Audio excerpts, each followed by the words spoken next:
Hii ni Maurusi Online TV. Usisahau kusubscribe, kulike, kushare na kucomment. Jamhuri ya Muungano wa Tanzania oye! Rais wetu wa Jamhuri ya Muungano wa Tanzania oye! Kwa jina naitwa Jacqueline Eliabi, nasoma darasa la 5 katika shule ya msingi Manyinga. Nipo mbele yenu kwa ajili ya kuwakilisha shule zinazotekeleza programu ya Eco Schools kupitia shirika la TFCG Tanzania. Ninatokea mkoa wa Morogoro, wilaya ya Mvomero, tarafa ya Turiani. Nipo mbele yenu kwa ajili ya kuelezea nishati safi ya kupikia katika swala zima la utunzaji wa misitu.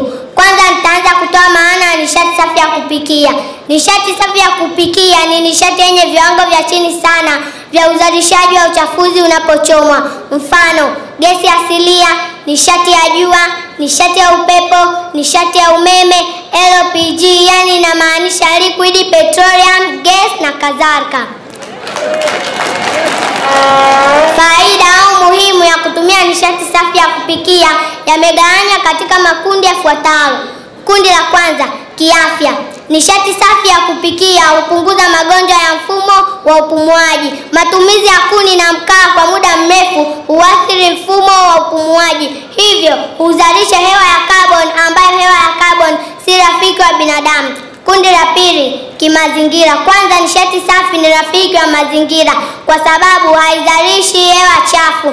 Pia husaidia kupunguza kasi kubwa ya ukataji wa miti kwa ajili ya kupata kuni na mkaa, hivyo misitu yetu inabaki kuwa salama. Kundi la tatu, kiuchumi. Ingawaje gharama za awali si rafiki, lakini matumizi yake ni ya muda mrefu. Kwa maana hiyo sasa huokoa pesa na muda. Pia nishati safi huzalisha ajira.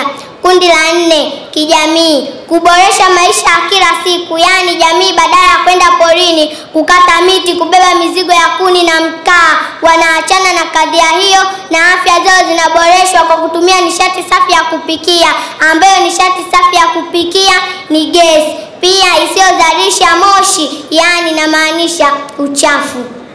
Mwisho, hivyo basi bila jinsia kuwa pamoja, tunahamasisha kwamba tutumie nishati ya kupikia ambayo ni gesi, hivyo hupunguza kasi kubwa ya ukataji wa miti kwa ajili ya kuni na mkaa. Misitu yetu inabaki kuwa salama kwa ajili ya kizazi cha sasa na kizazi cha baadaye. Pia tuwe mabalozi katika kuunga mkono kampeni ya Rais wetu wa Jamhuri ya Muungano wa Tanzania, Rais wetu mpendwa Dr. Samia Suluhu Hassan, ambaye ni kinara mkubwa wa kuhamasisha kwamba tutumie nishati safi ya kupikia ili kasi kubwa ya kukata miti kwa ajili ya kuni na mkaa utoweka, hivyo misitu yetu inabaki kuwa salama. Waziri Mkuu wa Jamhuri ya Muungano wa Tanzania Kassim Majaliwa oye! Asante kwa kutazama Maurusi Online TV.